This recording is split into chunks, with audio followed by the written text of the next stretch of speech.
part of it was I knew that this top-down mandated belief that confusion around gender identity was a positive occurrence to provide that freedom, let's say. I knew that for every person that's saved, that would doom 1,000 people, primarily girls, to a kind of psychological contagion as confusion about sex and gender identity ramped up. I knew the literature on psychological contagion.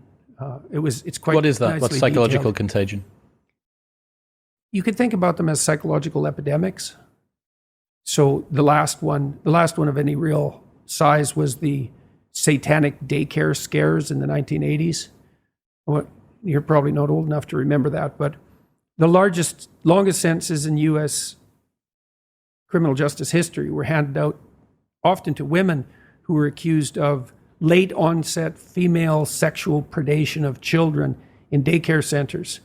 The FBI invented a whole new category of perpetrator, category that didn't exist, because there are no late onset female sexual child sexual predators. They don't exist.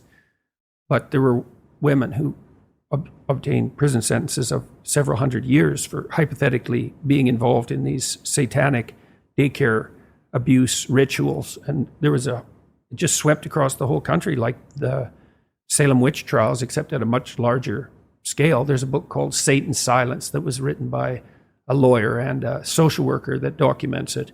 It's just unbelievable. There were stories about underground tunnels where children were being taken down and being, well, every possible thing you could think of was happening to them, all in the name of like satanic ritual.